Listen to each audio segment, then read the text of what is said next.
Welcome to the Mendocino County Fire Safe Council podcast. I'm Sarah Reith.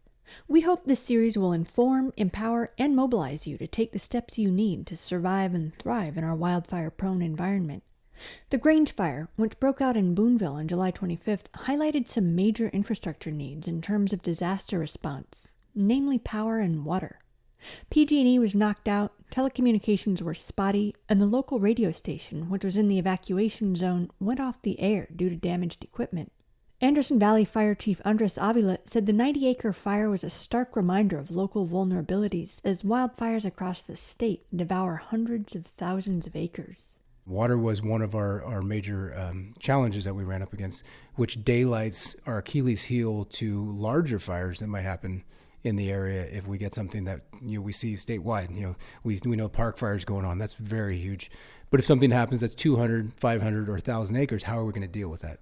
Firefighters turned to a private landowner and exhausted 2 sources of public water to douse the short-lived blaze. A proposal for a state-funded municipal water system in Boonville, which includes between 40 and 50 fire hydrants and 250,000-gallon water tanks, is not scheduled to be online until the end of 2028. And, though CAL FIRE directed human and animal evacuees to the county fairgrounds in Boonville, the power outage made the site mostly unusable as an evacuation center. Without generators, leads, and switchgear, there was no way to provide light, refrigeration, or run a pump for drinking water and sanitation.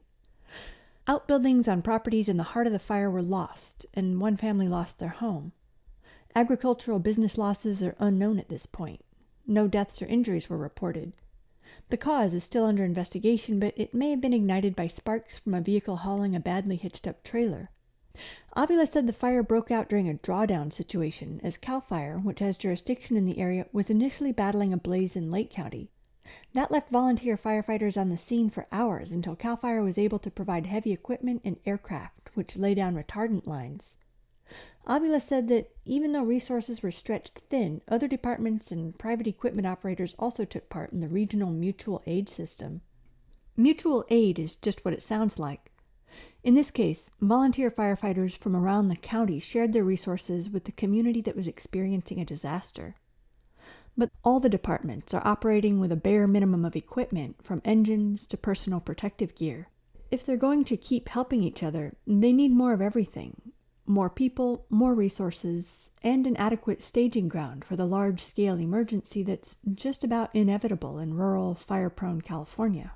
What do you need between now and when this water system goes in to make sure that the community's safe from fire? This fire department runs on volunteers, so I would say first and foremost is the troops. We need the volunteer capacity to continue. We look at the water supply and everything needing to, be enhanced and brought up.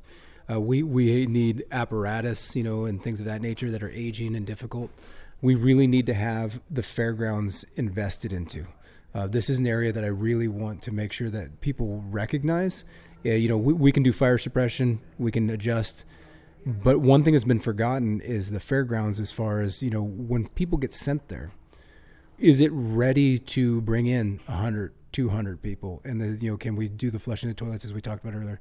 But also can be used for base camp. So if firefighters come there, is that facility ready for all the administration, all the overhead, as well as the engines, the dozers that are going to park there, and all those people? That's a huge influx. So that could be a major issue. We've been talking about wildfire, but what happens when there's an earthquake? Are we prepared as a county to have this site as a staging or evacuees coming in? The fire was contained by the end of the day, and mop-up operations took another 2 days. Avila estimates that the effort took about 130,000 gallons of water from the fairgrounds, Hendy Woods, and Pennyroyal farms. This has repercussions, which he hopes will be alleviated by the proposed state-funded municipal water system. Where are you taking it from? Are we affecting the streams, which may, have an ecological, downside to it? Are we taking it from the ag ponds that has, a commerce effect? Where do we take them from? And typically you come to a municipal source.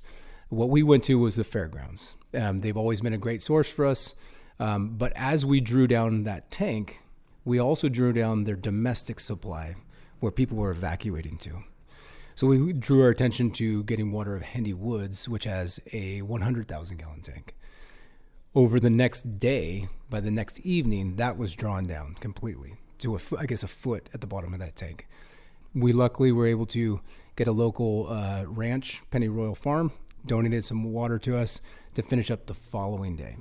So we used about 130,000 gallons of water on a 90-acre fire and basically exhausted our 2 municipal sources. One of those sources is right across the street from the fire station.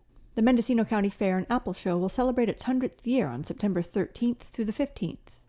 Fair CEO Jim Brown estimates that in a longer-lasting emergency, the fairgrounds, with its large buildings, commercial kitchen, barns, and restrooms with a few showers, could house up to 300 people. During the Grange fire, 9 horses took shelter on the premises. Tell me about the main things that you would need in order to be a viable evacuation site for the next emergency. Well, the number one thing would be, in case of power going out, we would need switchgear, leads, and generators to be able to continue to have power to the buildings, power to our pump so we can continue to pump water because we're a pump out of the ground, run our pressure tanks so that we can have toilets and restrooms and facility for people to come to. How did the fire department pump out the water to fight the fire without power? The fire system that's here that has 2 hydrants out on the road is maintained by the fairgrounds. And we have a backup diesel generator along with an electric motors for the hydrants. So you were able to provide some water for the hydrants, but you couldn't flush toilets and provide drinking water? Due to the fact that the backup diesel pump for the fire system only runs for the fire system. Brown estimates he needs 4 to 5 generators with switch gears and leads to power the fairgrounds, which include an RV campground that can accommodate 32 vehicles. He's still waiting for an analysis of the cost and the size of the generators he'd need. Without power and water, even the commercial kitchen with its gas stoves and natural lighting would be difficult to clean. Sanitation overall would be a monumental task. Without power to operate the water pump, he'd have to order portable toilets, which can take up to 24 hours to arrive. The vendor would also have to supply hand-washing stations, which would add to the cost and logistical complexity.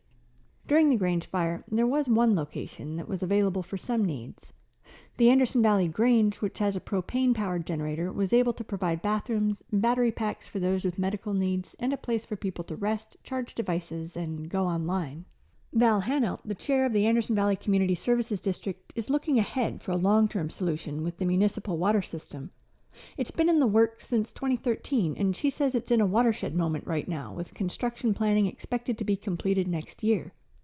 4 years ago, the cost estimate for the drinking water portion of the project, which includes the fire suppression component, was $19 million. It would be paid for by state grants, though participants would pay monthly water rates. It's voluntary, while a state-funded sewer system is compulsory. She shared details about the 250,000-gallon tanks. If all goes according to plan, they'd be sited near the intersection of Highways 128 and 253 by the end of the year 2028. So those 2 tanks are kind of critical. They supply the pressure for all of these hydrants.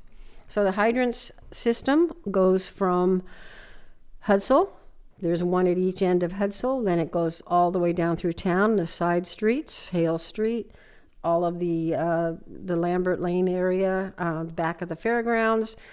It serves the high school, clinic, Meadow Estates, all around. And I just want to hit this point really hard that you're saying that it's there and it serves it, but these are the proposals that you're hoping will exist at some point. They're not here right now. Right, and so then the hydrant system that is proposed, that we hope will be up and going by the end of 2028, goes all the way down Anderson Valley Way, goes down to the elementary school and the museum. So it's a system, we know it's going to have at least 40 hydrants, probably closer to 50.